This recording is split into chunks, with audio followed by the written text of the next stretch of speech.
Keith, why don't you tell us a little bit about your company? Sure. Thank you, Robert. Well, the company's in a startup mode right now, and essentially, let me tell you what Solution Explorers is, and that'll kind of help us get started. But Solution Explorers is a business-to-business services company that helps businesses find the right software solution to match their exact needs, issues, pains, whatever it is they're experiencing at the time. Tell me a little bit about why you started the company. Sure, sure. I've been in the industry for quite some time, the software industry, for about 20 years now. And I've seen the good, the bad, and the ugly, like all of us have in our own world. And I have seen software buyers do an excellent job at researching software and negotiating software. But I've also seen some examples where businesses ended up with a solution that they really later regretted. And they felt that they did everything right, but they ended up with a solution that just didn't meet their needs. And they often just were wondering, why is it that this didn't work out for me? How did I miss? Maybe later after the purchase they found out about another solution they never even considered. How did I miss that? What did I do wrong? What can I do better next time? So I've seen the good, the bad, and the ugly, if you will. And so really what Solution Explorers wants to do is they want to help businesses be good stewards of their time and definitely of their financial resources by helping them define a process that they can follow and take them through a software buying experience that will result in a solution that actually meets their needs. Give me some examples of problems that you've seen and solutions that you provided for people. Sure, sure. I'll actually start out with one of my most successful engagements. And of all things, it was an extremely small organization, really a two-person nonprofit foundation. And they went out like the typical person, and they hit the internet, began looking for some solutions, and ended up on the phone with some potential vendors.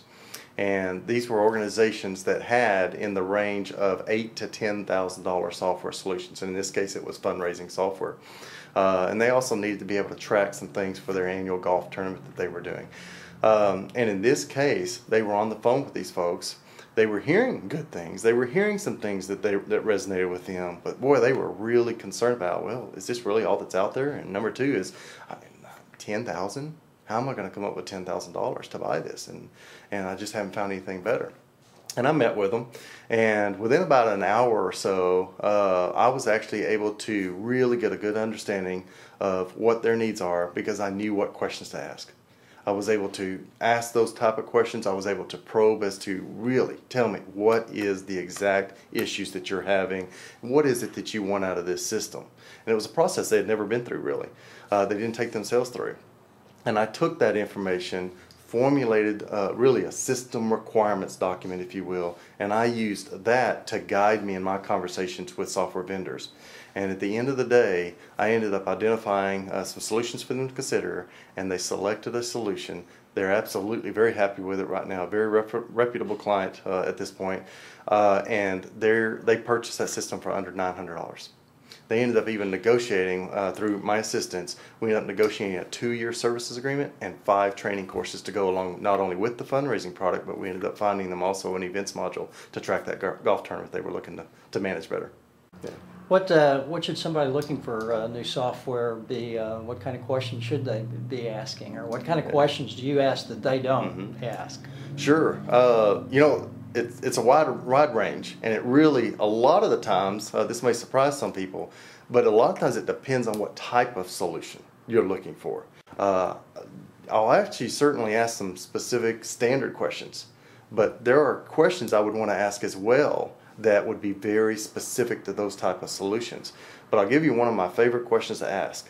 And I worked on this with another business here recently, and he and I were having a good conversation.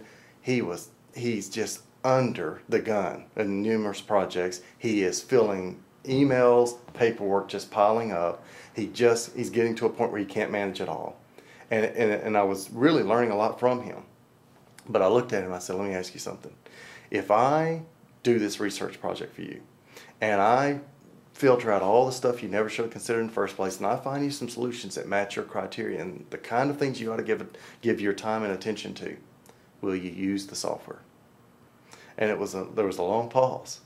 And this is a business owner of a thriving company. And he looked at me and he said, Keith, I've never had anyone ask me that before. He said, honestly, he said, I don't think I would. I don't have time for it. And now we're talking about the possibility of having him find some outsourced services to actually help him and maybe manage that database offsite, as opposed to him spending thousands of dollars buying software that'll end up on a bookshelf somewhere. That's a great Yeah. story. For someone out looking for accounting software, what kind of questions would you ask them? Mm-hmm. Well, I definitely want to understand what they perceive as their business issues are. What are some of the pains that they're experiencing right now? And honestly, I want to ask questions like, well, how have you tried to solve it in the past? What are you doing today to get around the fact that you're not getting these capabilities out of your current system? I'll ask some of those questions. But a strategy that I try to employ as well, that a lot of software buyers don't fail to do, and sometimes they don't know why, is I'll then bring in multiple components within people within the business that are going to be impacted by this software business. And I have literally been in the room, I mean, with 8 to 10 people before around a table like this, and we've begun just to have a natural conversation. And I've literally had this person here say something, and the executive person sitting over here, and the executive person said, wait a minute, I didn't know that was bothering you. How long has that been a problem for you? And then the next person said, well, yeah, I'm bothered by that too. And it's amazing what happens when you get multiple people in the room that work together on a daily basis. They don't even know each other's pains. They don't know each other's frustrations. But yet, without this type of a questioning process and without the ability and the skill to probe beneath the surface, I think of it like an iceberg. Whereas we all know an iceberg, the majority of an iceberg is below the surface. And a good questioner will ask questions, even some standard questions, but they won't let the first answer be the answer. They'll ask that question maybe a second time, maybe tweak it a little bit. They'll ask that question a third time, and they probe beneath the surface until they get the real answer to what the problem is. And that's one methodology I'll employ, but the other is getting multiple people in the room and talking about their issues in an open dialogue format. And my experience has been a lot of times those folks don't even know what their issues are, but yet it'll produce an exhaustive, complete list that I can then work off of to produce a system requirements, and that system requirements will then guide me in my conversations with software vendors so that those vendors will not get me off track. What kind of clients do you look for? Sure. At this point, what appears to be the best fit is an organization who's either tried to do a software search themselves and they've stumbled. They've gone at it for about 6 months and they've put numerous resources and time into it and they just can't seem to find anything they like. That's one thing I look for.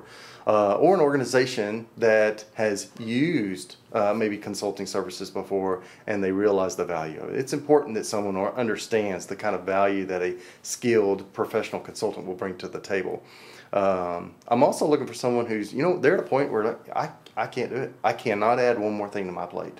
I need to focus on my business. I need to grow revenues.